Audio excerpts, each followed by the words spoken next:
Well, I started creating a schedule. And I put things in place. I did everything I could to buy time back for me. I reached out to friends. I kept laughing, always smiling. But I was definitely like that kid that can't go out to play. Like, Kauri, you want to go here? Can't. Oh, and then my friends would think I was bullcrapping them, right? Oh, you don't ever want to do anything with us. You just full of crap, man. Every time we want to do something, I'm not calling you anymore. I was like, please don't, man. You guys are aggravating me. You know how hard it is for me to tell you I can't go. I want to go. I can't. But you don't support those caregivers. A lot of times people don't support those caregivers. And the caregivers feel that. They're like, man, I really do want to hang out with you. I can't. I am actually taking care of a life. I'm looking at you guys live. Do you not think that aggravates me? Do you not think that pressure weighs on me? It did. My friends, family, nobody cares. It's like, you can make time. I was like, oh my God. If I could make time for another man, I would have not made cancer. You know, I would have made a cure. I would think about things. I'd be so aggravated. And then the other thing, when you get to a point, different points in being a caregiver, because the reason you're there to give care is because they can't care for themselves. And depending on where they are or what's going on or in their history, and death could be right around the corner.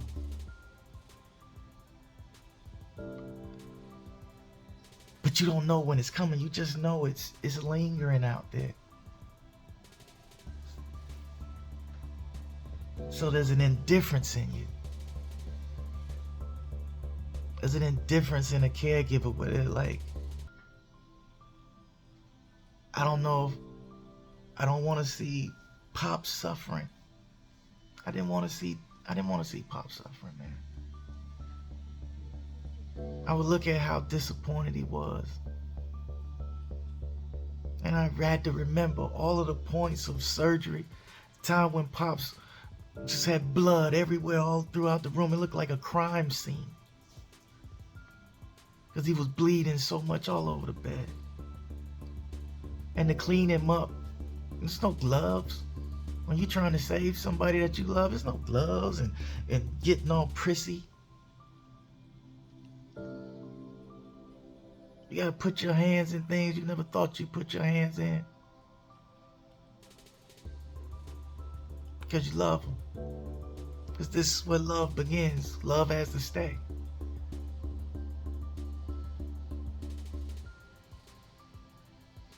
It's hard. I wonder every morning. I walk past Pop's room and see him laying in the bed, and you wonder, is he alive? And I look. It's like, is he breathing?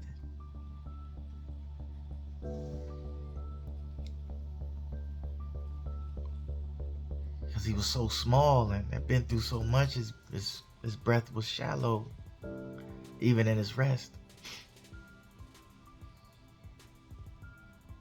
Sometimes he'd shoot out a snore, and I'm like, oh, okay, good. He's alive. Then I'll go about my day.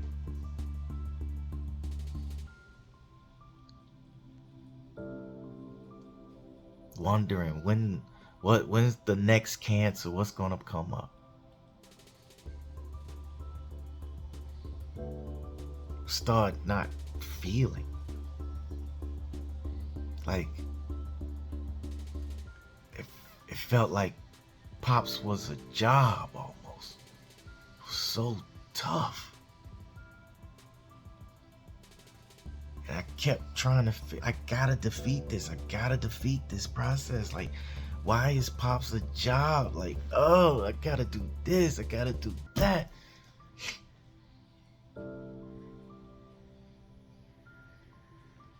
And then I started making it fun.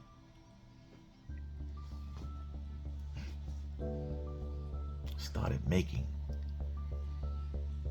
understanding that I will be here. And I pray that there's someone to take care of me. All the things that I missed with Pops, I pray that somebody doesn't miss it with me.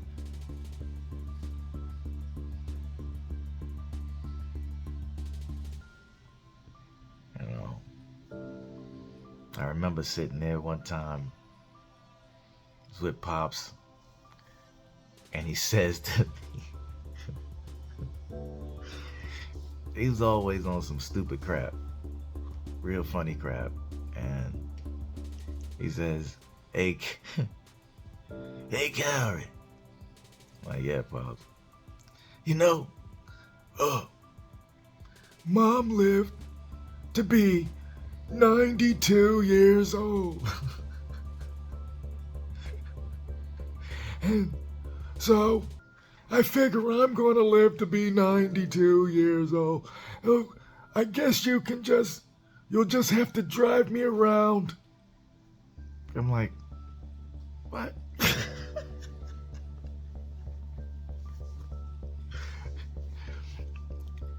So I said, well, Pops, what if I die before that?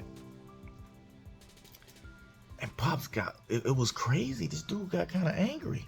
Like, it was like, and he goes, no, you can't die before me. You can't do it. I was like, and he got pissy. And this was the thing about Pops, when he would get pissed, he had a walker, man. Like, when you say something foul, you turn around, you kind of walk out the door. Well, he'd say something foul, but then he's got to walk real slow, and it clicked. It was like, so it's like, man, I just started laughing at so many things that he would do and say. But they had a reality to it, like, man, Pop 92 years old, that's another, man, if Pops lives to 92, okay, how can I adjust the shopping? How can I adjust this? Okay, you know, do I need to get a ramp, something so he can get outside?